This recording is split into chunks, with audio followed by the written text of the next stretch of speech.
Assalamualaikum warahmatullahi wabarakatuh. Alhamdulillahi rabbil alamin, wassalatu wassalamu ala sayyidina Muhammadin wa ala alihi wa sahbihi ajma'in, amma ba'd. Sebelum penyampaian materi, marilah kita hadiah Fatihah buat pengarang kitab Jawahirul Kalamiyah. Mudah-mudahan apa yang kita pelajari bersama pada hari ini bisa menambah kemanfaatan ilmu bagi kita semua, khususnya bagi saya sendiri.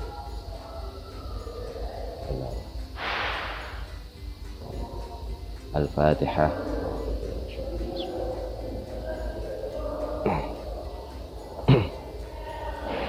Bismillahirrahmanirrahim. Bil imani billahi subhanahu wa ta'ala. Iman terhadap Allah subhanahu wa ta'ala. Bab ini atau pasal ini menjelaskan tentang iman kepada Allah subhanahu wa ta'ala. Bagaimana cara kita beriman kepada Allah subhanahu wa ta'ala. Kaifal imanu billahi subhanahu wa ta'ala. Bagaimana cara iman terhadap Allah subhanahu wa ta'ala? Wa adalah an-na'ta, kita yakin annallaha, sesungguhnya Allah subhanahu wa ta'ala muttasifun, itu mempunyai sifat bijami'i sifatil kamali, dengan semua sifat-sifat kesempurnaan. Wa munazzahun, lan bersih, an jami'i sifatin nuqsani, dari semua sifat-sifat kekurangan. Jadi bagaimana cara kita untuk iman kepada Allah, yakni kita harus yakin bahwasanya Allah itu mempunyai sifat-sifat yang sempurna, tidak ada celah atau tidak ada kekurangan apapun yang dimiliki oleh Allah subhanahu wa ta'ala. Jadi intinya kita harus yakin, gak boleh la syakkah, jangan ragu untuk yakin terhadap Allah. Kita tahu dalam ada sebuah hadis yang berbunyi, tafakkaru fi khalqillahi wala tafakkaru fi dzatillahi. Berpikirlah kalian semua pada ciptaan Allah, wala tafakkaru, dan jangan berpikir fi dzatillahi, terhadap zatnya Allah, jisimnya Allah. Nah, jangan seakan-akan hadis itu bahwa kita harus, atau janganlah kita memikirkan zatnya Allah.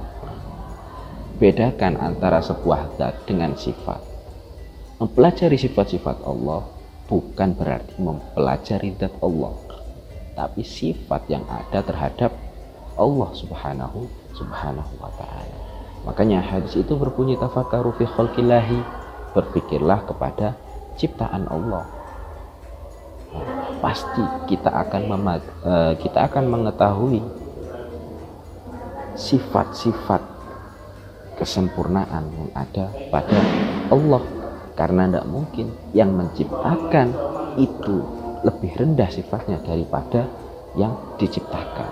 Contoh, ada seorang tukang membuat meja. Ketika membuat meja, pasti seorang tukang tersebut sifatnya lebih baik daripada yang diciptakan, yakni meja itu sendiri. Oleh karena itu adanya hadis ini, tafakkaru fi khalqillahi, berpikirlah terhadap ciptaan Allah. Wala tafakkaru fi dzatillahi, dan jangan berpikir terhadap zatnya Allah. Saya ulangi lagi, sifat-sifat Allah itu bukan berarti kita memikirkan zatnya Allah, tapi kita memikirkan tentang sifat-sifat yang dimiliki oleh Allah subhanahu wa ta'ala.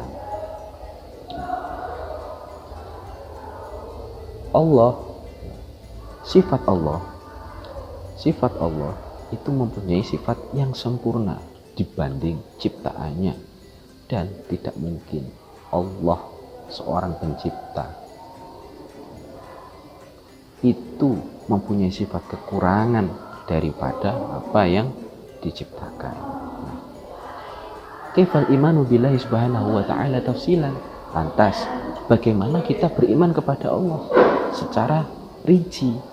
Wa an-na'taqida, caranya adalah an-na'taqida, kita yakin annallaha, sesungguhnya Allah subhanahu wa ta'ala mausufun, itu disifati bil wujudi, lawan wujud, wal kidami, kidam, wal baqa, wal mukhalafatul hawadisi, wal qiyamuhu bi nafsih, wahdaniyah, wal hayah, wal ilm, wal qudrah, wal iradah, was sam'i, wal basari, wal kalami. Jadi sifat-sifat, bagaimana kita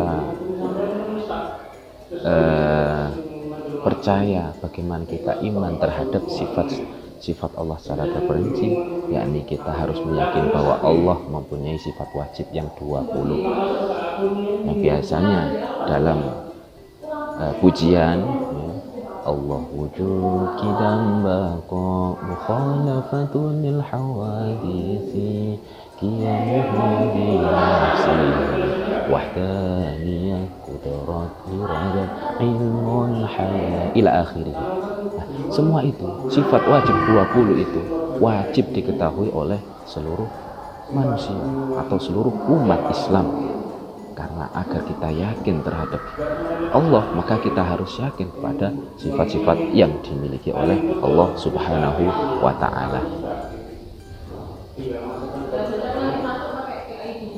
Allah yang pertama, kaifal i'tiqadu bil wujudi lillahi, bagaimana yakin atau percaya dengan kewujudan Allah, dengan adanya Allah subhanahu wa ta'ala. Wa anna kita yakin annallaha ta'ala, sesungguhnya Allah mawjudun, itu ada. Wa anna wujudahu, sesungguhnya adanya Allah bidzatihi, kelawan zatnya Allah itu laisa biwasitati syai'in, itu tidak ada perantara sama sekali.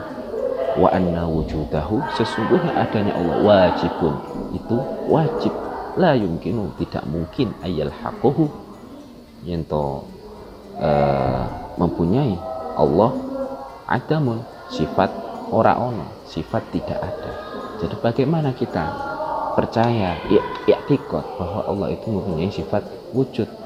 Jadi kita percaya bahwa Allah itu ada karena sesuatu yang ada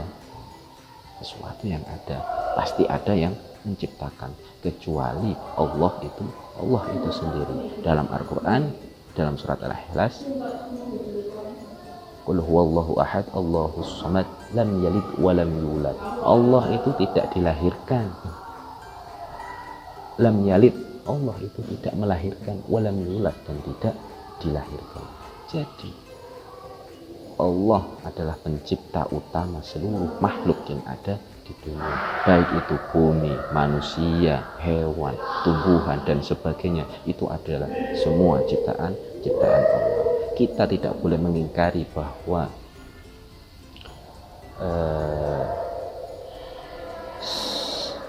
Allah itu dilahirkan atau melahirkan, tapi Allah itu menciptakan, membuat. Yang namanya menciptakan itu berarti asal mula zat yang membuat sesuatu yang baru, itu yang namanya menciptakan. Jadi asalnya tidak ada menjadi ada, itu adalah menciptakan. Itu makanya sifat Allah yang pertama yakni wujud, artinya Allah itu ada. Yang kedua, kaifal i'tiqadu bil qidami, bagaimana kita yakin bahwa Allah itu mempunyai sifat qidam, dahulu, lillahi, itu Allah subhanahu wa ta'ala. Wa an'ata kita yakin annallaha, sesungguhnya Allah itu qadimun, yang terdahulu. Nah, ini maksudnya annahu, sesungguhnya Allah mawjudun, itu ada qabla kulli syai'in, sebelum semuanya, sebelum bumi, sebelum adanya makhluk. Nah, itu Allah sudah ada. Jadi uh, Allah Subhanahu wa Ta'ala yang kedua mempunyai sifat qidam yang artinya qadimun, yang artinya Allah itu dahulu. Jadi tidak ada yang mendahului sebelum Allah. Jadi Allah yang dahulu, Allah yang menciptakan seluruh makhluk yang ada di dunia. Mungkin itu saja ilmu yang dapat saya sharing pada kali ini. Mudah-mudahan bermanfaat bagi kita semua, khususnya bagi diri saya sendiri. Mudah-mudahan menjadi ilmu-ilmu yang bermanfaat. Wal afu minkum. Wassalamualaikum warahmatullahi wabarakatuh.